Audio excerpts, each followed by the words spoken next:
Selamat siang semuanya, perkenalkan nama saya Minggi Yolandari Tonang dari kelas 11-7. Di sini saya akan membacakan materi bab 1 yang A, yaitu masuknya Jepang dan jatuhnya Hindia Belanda. Penjajahan Jepang di Indonesia berlangsung dalam waktu yang cukup singkat, yaitu hanya sekitar 3-5 tahun. Perjalanan berlangsung dalam konteks Perang Asia Timur yang merupakan bagian dari Perang Dunia II.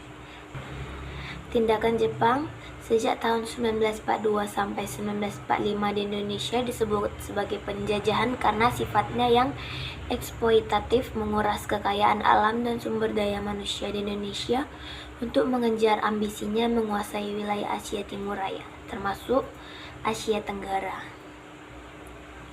Dalam bukunya, Aiko Kurosawa 2016 menyebut mengenai adanya keinginan bangsa Jepang untuk menguasai negara-negara Asia Tenggara menggantikan negara Barat.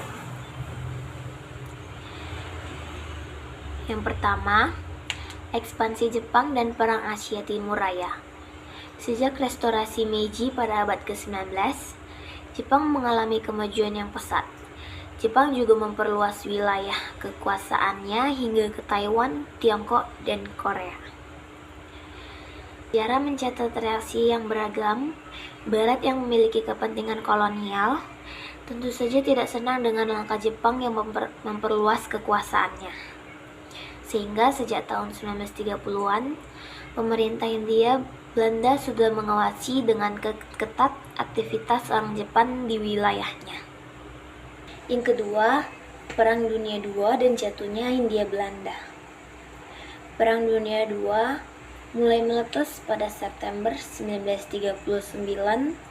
Pada Mei 1940, Jerman berhasil menduduki Belanda dan membuat Ratu Belanda beserta keluarganya mengungsi ke Inggris. Jepang tidak langsung menyerang Pulau Jawa yang merupakan pusat pemerintah kolonial.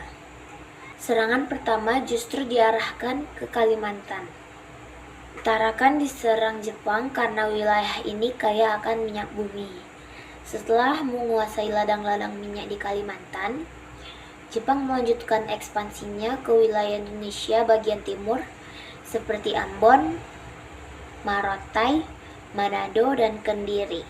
Panglima Angkatan Perang Hindia Belanda akhirnya mengerahkan Indonesia kepada Jepang di Kalijati pada 8 Maret 1942.